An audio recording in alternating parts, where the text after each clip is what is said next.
Bonjour! Aujourd'hui, la soudure au plomb. Donc, premièrement, qu'est-ce que j'ai de besoin? Bien, je vais avoir besoin de plomb, de pâte à souder, d'une clé de frigoriste pour ouvrir mon acétylène. Je vais avoir besoin d'une buse. La numéro 5, c'est elle est clippée. La numéro 3, c'est elle est vissée. Je vais avoir besoin de papier sablé. Et je vais avoir besoin de bout de tuyau que je vais avoir préalablement préparé. Donc, une chose importante, le sablé. Donc, on va le prendre, on le met vers le bas, puis on va faire un petit sablage en rotation pour créer des rainures circulaires alentour de mon tuyau. Je ne veux pas faire des traits vers l'extérieur, donc je veux vraiment m'assurer de faire des ronds. Une fois que ça c'est fait, je vais aller mettre un peu de pâte et j'en mets partout, tout le tour. J'en mets pas énormément, j'en mets juste un petit peu. Une fois que ça c'est fait, je vais venir le rentrer à l'intérieur de mon tuyau. Et je vais enlever l'excédent. On s'essuie après ça avec la petite guenille, pas trop long. Donc, j'ai sablé pour dépasser légèrement mon union. J'ai mis de la pâte raisonnablement pour pas que ça déborde partout.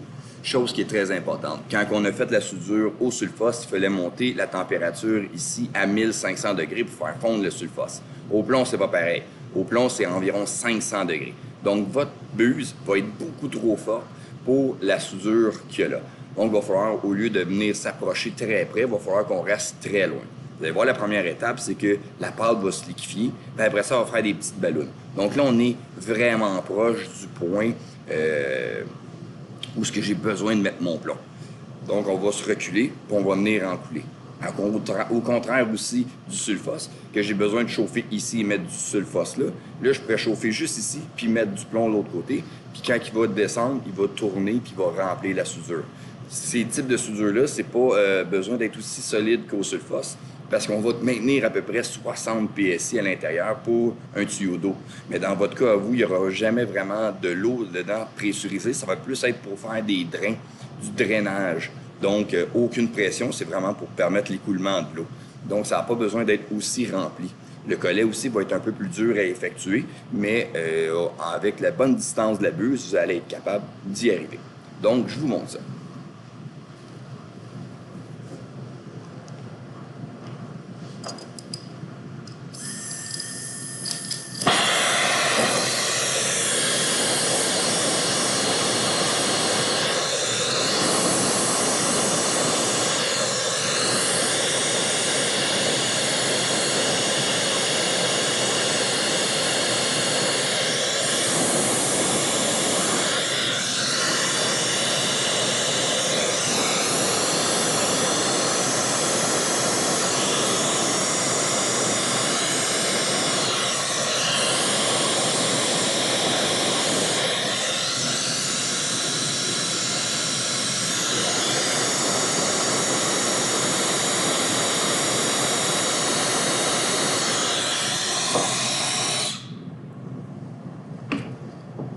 C'est beaucoup moins long qu'une soudure au sulfos. Il faut faire bien attention parce que si je chauffe trop, là, le plomb va couler rapidement puis il ne tiendra pas sur mon cuivre.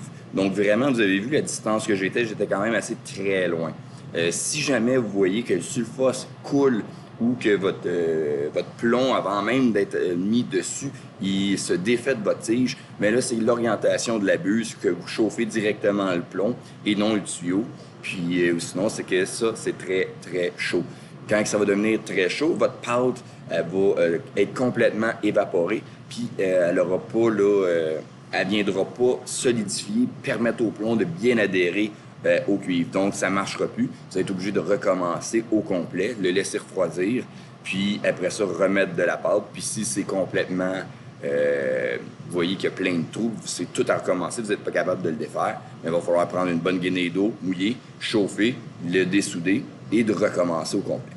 Donc, pour la soudure à l'argent, c'est pratiquement la même chose. sauf que vous n'aurez pas ce type de pâte-là. Vous allez avoir une pâte spéciale pour l'argent. Puis, c'est que là, le niveau de chaleur est entre les deux.